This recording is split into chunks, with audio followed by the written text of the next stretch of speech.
ഭാനുവേട്ടനും കൂടി കൈയൊഴിഞ്ഞ സ്ഥിതിക്ക് ഇനി എന്ത് ചെയ്യാനാ നിന്റെ പരിപാടി? സങ്കല്പത്തിലുള്ള ഭർത്താവിനെ കുറിച്ച് നീ ഒത്തിരി വീമ്പളക്കി പോയതുകൊണ്ട് നീ ഇതിന് സമ്മതിക്കാതിരിക്കണ്ട. നിന്റെ സൗന്ദര്യ സങ്കല്പം കുറച്ച് കടന്നുപോയി, അതാ ഇങ്ങനെ പറ്റിയത്. ഇനി ഇപ്പൊ കഴുത്ത് നീട്ടി കൊടുക്കുന്നതാ മോളെ ബുദ്ധി. അതിന് വേറെ ആളെ നോക്കണം. ഞാനൊരു വഴി പറയാം. എന്റെ വീട്ടിനടുത്തുള്ള ഒരു കുട്ടിക്ക് ഇങ്ങനെ ഒരു സന്ദർഭം വന്നപ്പോ ചെയ്തൊരു വിദ്യയുണ്ട്.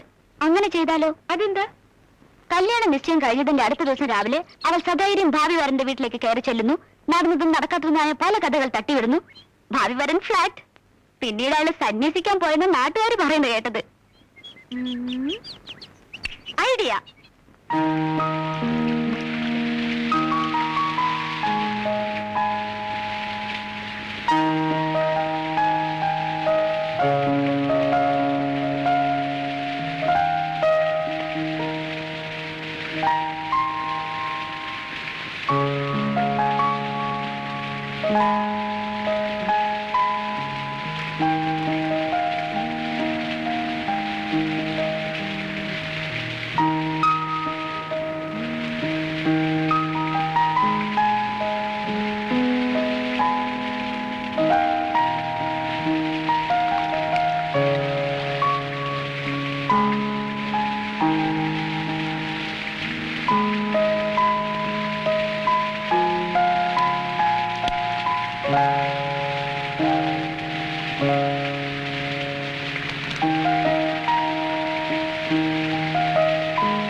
അഡ്വക്കേറ്റ് നന്ദകുമാർ അറിയുന്നതിന്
മിസ്റ്റർ നന്ദകുമാർ,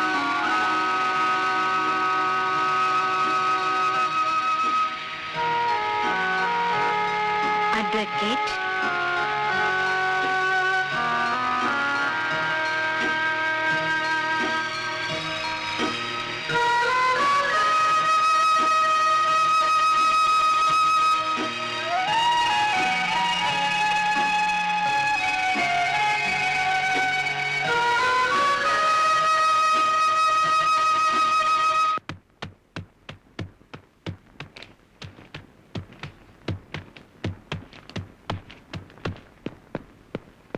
വാണം പോലെ പോകാതെ നിക്ക്.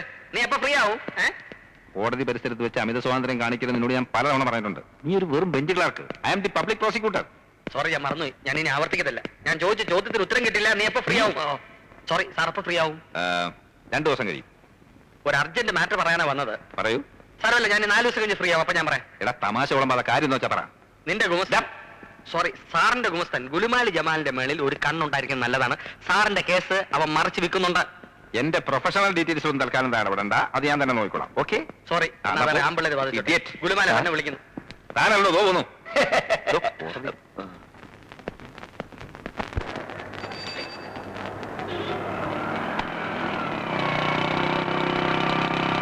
ഹലോ ചങ്ങാതി, എന്താ കണ്ണൂടെ? എന്താ ഇവിടെ കൊണ്ട് നിർത്തിയിരിക്കുന്നത്? പിന്നെ മരത്തിന്റെ മുകളിൽ കയറിയിരിക്കണം. നീ അതും അതിലപ്പുറം ചെയ്യും. കയറ്. പിന്നെ ഈ തലവേദന ഒഴിഞ്ഞു പോയെന്ന് കരുതി ആശ്വസിച്ചിരിക്കായിരുന്നല്ലേ? അതിന് നീയൊരു തലവേദനയാണെന്ന് എനിക്ക് ഇന്നേ വരെ തോന്നിയിട്ടില്ലല്ലോ. വക്കീലിനെ ഒഴിവാക്കാൻ ഭാനുവേട്ടനായിരുന്നല്ലോ പ്രയാസം. ആരുടെ സഹായം കൂടാതെ ആ പദ്ധതി ഞാൻ തന്നെ നിറവേറ്റി. എങ്ങനെ? എന്റെ സ്വഭാവ വിശേഷങ്ങൾ വിശദമാക്കിക്കൊണ്ട് ഒരു കത്തങ്ങ് കാച്ചി. അത് മിക്കവാറും ഇന്ന് എന്നെ വക്കീലിന്റെ കൈ കിട്ടും. അതോടെ ആതിര നന്ദകുമാർ കല്യാണ നിശ്ചയം സൂചിച്ചില്ലേ? നന്നായിട്ട് സുഖിച്ചു.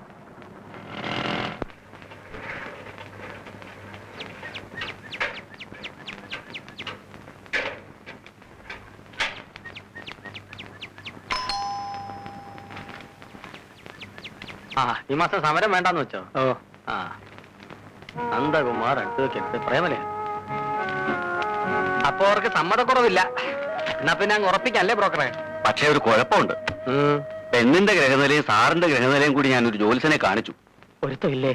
പൊരുത്തമില്ലെന്ന് മാത്രമല്ല, ഒരു കാരണവശാലും ഈ ജാതകങ്ങളൊന്നും ചേർക്കരുതെന്നാ ജ്യോത്സ്യൻ പറഞ്ഞത്. പെൺവീട്ടുകാരിക്കാർ പറഞ്ഞോ? അവരോട് ഞാൻ പറഞ്ഞിട്ടില്ല. എന്റെ ദൈവമേ, 2 വർഷമായിട്ട് രാപകലില്ലാതെ അലഞ്ഞതിന്റെ ഫലമായിട്ട് ഒത്തുവന്ന ഒരു ബന്ധമായത്. അത് പിന്നെ എന്നോട് പറയണം. വണ്ടിക്കൂലിയായിട്ട് തന്നെ നല്ലൊരു തുക സാറെനിക്ക് തന്നിട്ടില്ലേ? നന്ദന്റെ കല്യാണം നടത്തുന്നതിന് മുമ്പ് ഞാൻ എന്റെ കല്യാണം നടത്തുമെന്ന് വീമ്പിളക്കുകയും ചെയ്തു. ഇനിയിപ്പോ എന്താ? അതിരിക്കട്ടെ, സാറിന് ജാതകത്തിൽ വിശ്വാസമുണ്ടോ? കഴിഞ്ഞ ജന്മത്തിലുണ്ടായിരുന്നു, ഈ ജന്മത്തിൽ വിശ്വാസമില്ല. പിന്നെ പേടിക്കാനും തിരിക്കുന്നു. നമുക്ക് അങ്ങ് നടത്താം. അതെങ്ങനെ നടത്തുകേ? പെൺവീട്ടുകാർ സമ്മതിക്കണ്ടേ? നമ്മൾ ഒരു ചെറിയ കളി കളിച്ചാൽ മതി, അവർ സമ്മതിക്കും. എന്ത് കളി? പന്ത് കളിയോ? പെണ്ണിന്റെ ജാതകവുമായി പൊരുത്തപ്പെടുന്ന വിധത്തിൽ സാറിന്റെ ജാതകം ഒന്ന് മാറ്റി എഴുതുന്നു. എന്നാ പിന്നെ സമയം കളയണ്ട, വേഗം അത് ചെയ്യും. ആ ജാതകം ഇങ്ങനത്തെ. ജാതകോ? അതിന് എവിടത്തും തപ്പും. ഗ്രഹനില കുറിച്ചെടുത്തിട്ട് ഞാനത് ഇവിടെ എവിടെയോ വെച്ചു. അല്ല, നിശ്ചയമില്ലെങ്കിൽ വേണ്ട, ഒരു ഉദ്ദേശം വെച്ച് എഴുതാം. നാളെന്താ പറഞ്ഞേ? മറന്നുപോയി. എന്നാ ആവിട്ടം വെച്ച് തട്ടാം. ആവിട്ടം തവിട്ടിലും നേടുമെന്നാണല്ലോ. എന്നാ വേഗം തട്ട്, സമയം കളയണ്ട.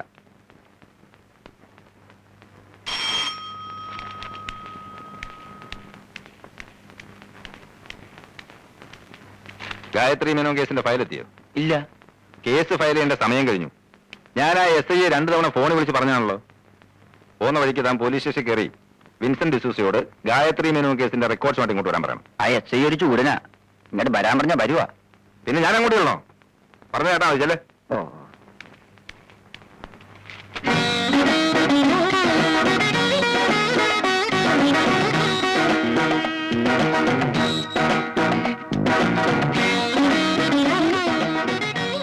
അയ്യോ, ചേച്ചിക്ക് എന്ത് പറ്റി? ഇളകിയോ? അച്ഛൻ ഓഫീസിൽ നിന്ന് വന്നപ്പോലും പറഞ്ഞോടി? ഇല്ല. അപ്പൊ വൈകിട്ട് കിട്ടി കാണത്തേ ഉള്ളൂ. അതിന്റെ ആഫ്റ്റർ എഫക്റ്റിംഗ് എത്ര സമയമാണെന്നേ ഉള്ളൂ. കാര്യം മനസ്സിലായി. വക്കീലായിട്ടുള്ള കല്യാണ നിശ്ചയം അടുക്കാറായില്ലേ? അതിന്റെ ആ ഇളക്കം. എടി മണ്ടി, ഇങ്ങ് വാ. അച്ഛനും അമ്മയും നീയൊക്കെ വിഡ്ഢികളായിപ്പോയല്ലോടി. വക്കീലിന്റെ കല്യാണ പ്രശ്നത്തിൽ എനിക്കിപ്പൊ സന്തോഷ. കാരണം എന്താണെന്നറിയോ? പറയാതെ ഞാനെങ്ങനെ അറിയുമ്പോ ഈ കവടി എടുത്തി നോക്ക്. പിന്നെ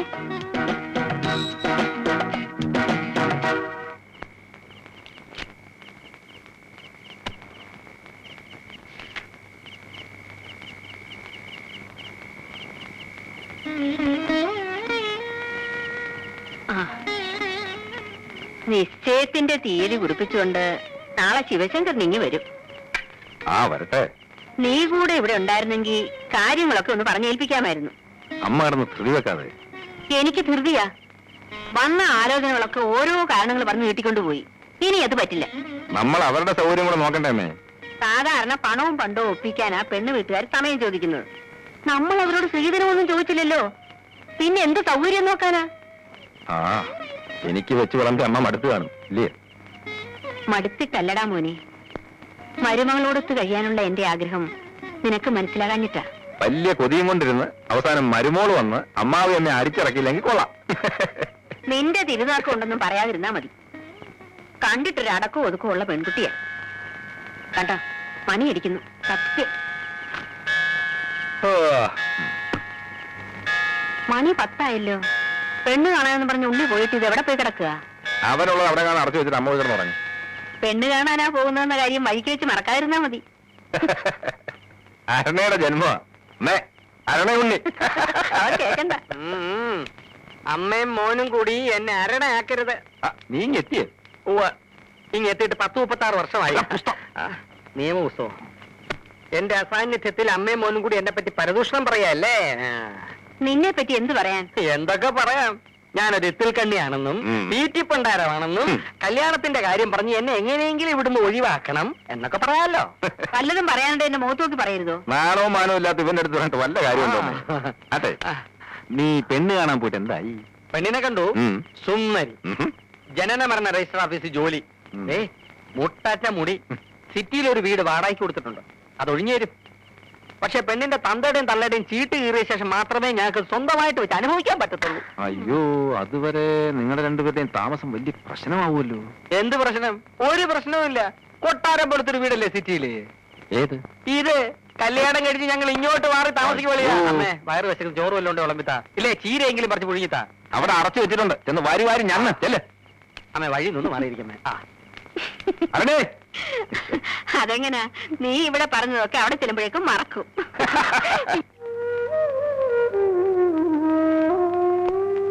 ആ, നീ ഇവിടെ വന്നിരിക്കണോ? നിശ്ചയത്തിന് വന്നവരൊന്നും പോയി കഴിഞ്ഞിട്ടില്ല.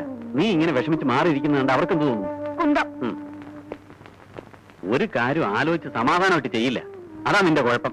ബാലോട്ട് ഉപദേശിക്കണമെന്നാണോ? അതെ, കുറച്ച് ഉപദേശം കേട്ടെന്ന് കരുതി ഒരു തെറ്റും വരാനില്ല. നീ അങ്ങനെ ഒരു കത്ത് അയച്ചത് ഭയങ്കര ചീപ്പായി പോയി. ഒരു ബ്ലാക്ക് മാർക്കുമായിട്ടില്ലേ നീ അയാളുടെ ജീവിതത്തിലേക്ക് ഇറങ്ങിയെല്ലാം പോകുന്നത്? ആ ഒരു കണ്ണിലൂടെ അയാൾ ഇനി നിന്നെ കാണൂ. ഏത് കണ്ണിലൂടെ കണ്ടാലും എനിക്ക് പുല്ല. ബാലോട്ടിനൊന്ന് ശല്യം ചെയ്യാൻ എനിക്ക് പോകുന്നുണ്ടോ? ഇല്ല, പോകുന്നില്ല. എന്റെ ഗോപി സാറേ, നിശ്ചയത്തിനൊക്കെ നാളടച്ച് ക്ഷണിക്കാനൊക്കൂ. കല്യാണത്തിന് ഏതായാലും ഇങ്ങനെയുള്ള പരാതി ഒന്നും കേൾക്കരുത്. ക്ഷണിക്കാനുള്ളവരുടെ ലിസ്റ്റ് ഇപ്പോഴേ കുറിച്ച് വെച്ചേക്കണം. അതും ആർഭാടമായിട്ടൊന്നും വേണ്ടെന്നാ നന്ദന്റെയും അഭിപ്രായം. ഒന്നോർത്താതെ നല്ലത്. എല്ലാരെയും കൂടെ വിളിച്ച് ബുദ്ധിമുട്ടിക്കുന്ന എന്തിനാ? കല്യാണത്തിന് പങ്കെടുക്കാന്ന് പറഞ്ഞാ ഒരു ദിവസം വേസ്റ്റാ. നിവൃത്തി ഉണ്ടെങ്കിൽ ഞാൻ ഇങ്ങനെയുള്ള കാര്യങ്ങളിൽ നിന്ന് ഒഴിഞ്ഞു നിൽക്കും. ആ, അതെ, ഈ കാര്യത്തിൽ ഒഴിയാവുന്ന കരുതട്ടാ. Not bad. Print media block letter വലുതായിട്ട് അടിച്ചു വെച്ചിട്ടുണ്ടല്ലോ. ഞാനത് ഫ്രീ ആയിട്ട് ചെയ്തു കൊടുക്കുന്നതാ. ഇൻവിറ്റേഷൻ കാർഡും സദ്യയുടെ ചെലവും ഞാൻ തന്നെ വഹിക്കുമെന്ന് അമ്മാവനോട് നേരത്തെ പറഞ്ഞിരുന്നു. ഓഹോ, ഉം. ആ ചായ കുടി.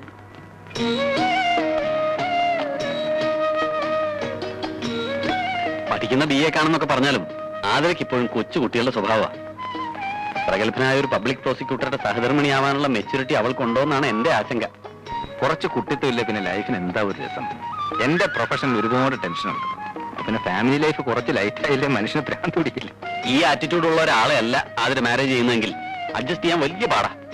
ഇതൊക്കെ പറഞ്ഞ് ഭാനു എന്നെ പേടിപ്പിക്കുകയാണ്. അത്രയ്ക്കൊരു പ്രശ്നക്കാരിയാണോ എന്റെ ഭാര്യയായിട്ട് വരാൻ പോകുന്നത്? അയ്യോ അല്ല, നേരത്തെ ഒരു പിക്ചർ ഉണ്ടായിരിക്കുന്നത് എത്രയായാലും നല്ലതല്ലേ, അതുകൊണ്ട് പറഞ്ഞതാ. Thank you.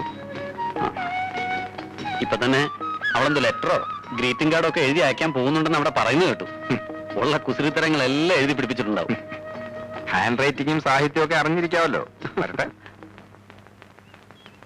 വക്കീലല്ലേ, അല്പം കുരുട്ട് ബുദ്ധിമണ്ടയിൽ ഉണ്ടാവും. എന്തായാലും ഒരു കാര്യം ഉറപ്പാ, ഒന്നുകിൽ ആ ലെറ്റർ അങ്ങേർക്ക് കിട്ടിയിട്ടില്ല, അതല്ലെങ്കിൽ കിട്ടിയിട്ടും അങ്ങേരത് വലിയ കാര്യമായിട്ട് എടുത്തിട്ടില്ല. ഇനി നീയായിട്ടത് കുത്തിപ്പൊക്കി വലിയ പ്രശ്നമാക്കാതിരുന്നാ മതി.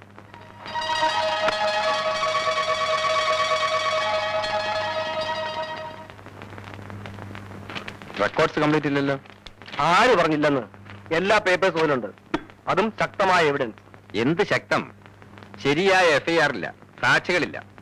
റേപ്പ് നടന്നിട്ടുണ്ടെന്നും അതിന്റെ ആഘാതത്തിലാണ് മരണം സംഭവിച്ചതെന്നും പോസ്റ്റ്മോർട്ടം റിപ്പോർട്ടിൽ പറയുന്നു. പക്ഷേ കൊല്ലപ്പെട്ട ഗായത്രി മേനോന്റെ ബോഡിയിലെയും വസ്ത്രങ്ങളിലെയും വിരലടയാളം ഭൈരവന്റേതാണെന്ന് തെളിയിക്കുന്ന രേഖകളില്ല. ഭൈരവന്റെ ബിസ്ക്കറ്റ് കമ്പനിയിൽ സംഭവ ദിവസം ഇന്റർവ്യൂവിനുണ്ടായിരുന്ന മറ്റു ഉദ്യോഗാർത്ഥികളെ കക്ഷി ചേർത്തിട്ടില്ല. ഫോറൻസിക് വിദഗ്ധരും ഫിംഗർ പ്രിന്റ് എക്സ്പെർട്ടുകളും ഈ കേസിന്റെ അന്വേഷണത്തിൽ ഇൻവോൾവ് ആയിരുന്നു. എന്നിട്ട് അവരുടെ പേപ്പേഴ്സ് ഒക്കെ എവിടെ? സാറ് പറയുന്നത് കേട്ടാ തോന്നും ഞാൻ അന്വേഷണത്തിൽ അനാസ്ഥ കാട്ടിയാണ്. അല്ലെങ്കിൽ പിന്നെ എന്താണിത്? പബ്ലിക് ഇൻട്രസ്റ്റ് ഉള്ള കോളിളക്കം സൃഷ്ടിച്ചൊരു മർഡർ കേസ് ഇങ്ങനെയാണോ ചാർജ് ചെയ്യേണ്ടത്? കൊലപാതകയെ കണ്ടുപിടിച്ച് കേസ് ചാർജ് ചെയ്തുകൊണ്ട് മാത്രമായില്ല, കുറ്റവാളിക്ക് ശിക്ഷ വാങ്ങിച്ചു കൊടുക്കാനുള്ള തെളിവ് വേണം. I mean concrete evidence. ഭൈരവനെതിരെ അങ്ങനെ എന്തെങ്കിലും തെളിവ് നിങ്ങൾ നിരത്തിയിട്ടുണ്ടോ? പോലീസ് കസ്റ്റഡിയിലുള്ള ചില സ്ഥിരം സാക്ഷികളെയല്ലേ നിങ്ങൾ വിറ്റ്നസ്സായി ചേർത്തിട്ടുള്ളത്? കോടതിയിൽ അവർ മൊഴി മാറ്റിപ്പറയില്ലെന്ന് എന്താ ഉറപ്പ്? I M A police officer. Case discuss ചെയ്യാനേ വന്നത്. നിങ്ങളുടെ ക്വസ്റ്റ്യൻ ചെയ്യലൊക്കെ അങ്ങ് കോടതി മതി. വാദിക്കുന്ന കേസിലൊക്കെ പ്രതിക്ക് ശിക്ഷ വാങ്ങിക്കൊടുക്കാൻ നിങ്ങൾ ദൈവമൊന്നുമല്ലല്ലോ. കേസ് ഫയൽ ഞാൻ ഇട്ടിട്ടുണ്ട്. അത് കോടതിയിൽ വിശദീകരിക്കുന്ന ഒരു ഇടനിലക്കാരൻ മാത്രമാണ് നിങ്ങൾ. അത് ചെയ്താൽ മതി. അതെ, അത് തന്നെ ചെയ്യാൻ പോകുന്നു. വാലും തലയും ഇല്ലാത്ത ഈ കേസ് വാദിക്കുമ്പോ ഭൈരവനെ രക്ഷിക്കാൻ അയാളിൽ നിന്ന് എത്ര ലക്ഷം രൂപ വാങ്ങിയെന്ന് ഞാൻ നിങ്ങളെ കൊണ്ട് കോടതി പറയിക്കും. ഓ, കാണാം കാണാം.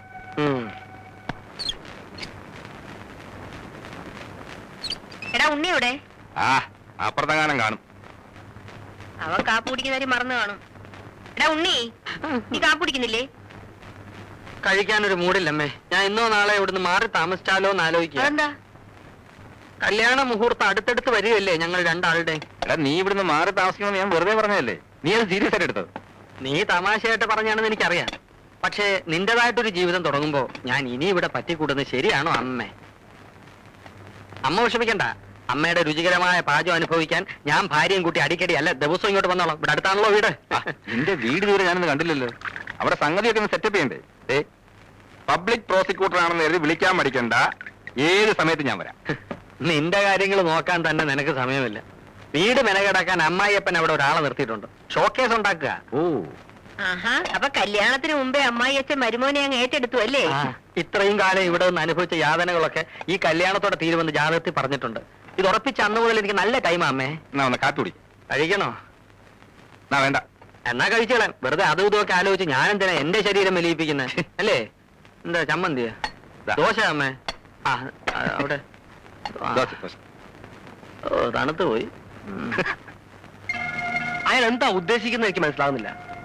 ഫയല് കാണുന്ന മുമ്പ് തന്നെ അയാൾ കേസ് മുഴുവൻ പഠിച്ചിരിക്കുന്നു. കേസ് അയാളുടെ കയ്യിൽ നിന്ന് മാറ്റാൻ വഴിയൊന്നുമില്ല. വിട്ടിത്തരം പറയാതിരിക്കുക. പൊതുജന താല്പര്യമുള്ള കേസായോണ്ടല്ലേ എല്ലാവർക്കും സമ്മതനായ നന്ദകുമാർ